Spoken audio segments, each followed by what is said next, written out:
this house was built in the late part of the 18th century. It's been restored, very lovingly restored.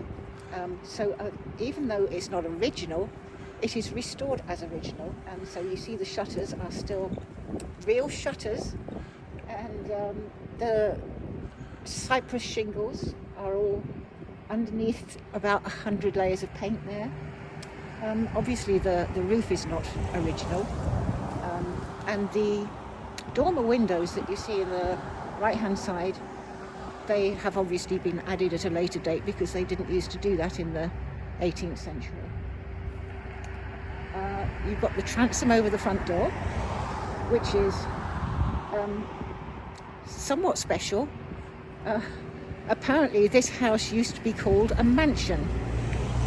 I've absolutely no idea why. And the daughters of the American Revolution called it pretentious. And again, I still don't know why. So this room was the kitchen.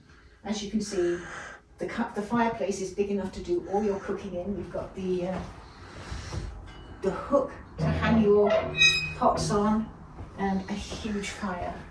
Obviously the television is there. Everybody had a television in those days. You've got the andiron set. Every room had an andiron set as well. We have the stairs up here, and a door each side here, and a door each side there. So this has four or five doors in, just for one small kitchen. So coming in from the kitchen is a lovely study. We're not sure what William Coleman used to do here, but it was a really cosy place to sit at night. And here you have the smallest of our fireplaces. It's on the diagonal, and you'll find that here, which is the dining room, we've got exactly the similar sort of fireplace on the other side of the diagonal here. And both of these fireplaces have secret cubby holes. That's the drinks cabinet. So this is what we have as the dining room. I don't know if that was what its original use was, but here's the other diagonal fireplace, and this one's a colonial style. This is not a very thick mantel shelf, so we can only have skinny little clocks on it, but it does have a lockable ring cabinet on the side here. And this is back to where we started, in the snug, and this has been all lovingly restored. The corner cabinet was all original. It had been mistreated in its youth, but now it's good as new. Okay, this is the lounge, or the sitting room.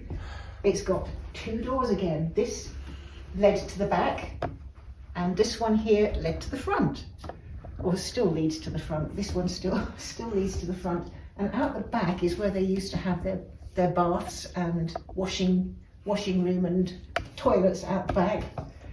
But that's why there aren't any inside. But as with a lot of our downstairs rooms, we've got this chair rail, which is all original, and another colonial fireplace, and plenty of light coming in, windows. We think this probably was a later addition to that part of the house, partly because the floorboards are all a little skinnier. They're still not skinny, but they are not nearly as wide as the ones in the snug. And the ceiling does seem to be a little higher. So this is another perspective of the house.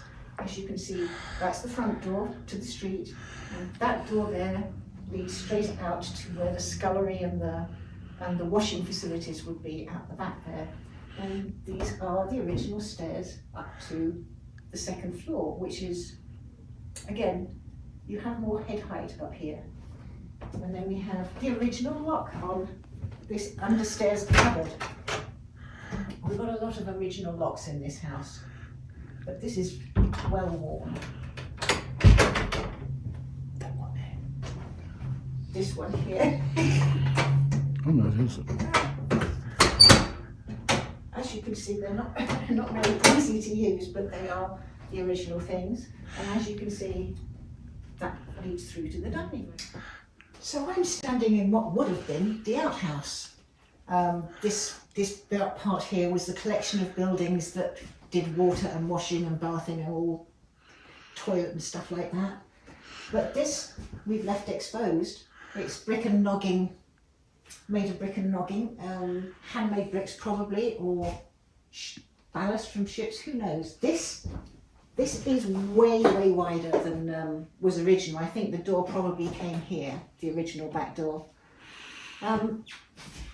But you know, we've made it blend in with our relatively modern kitchen.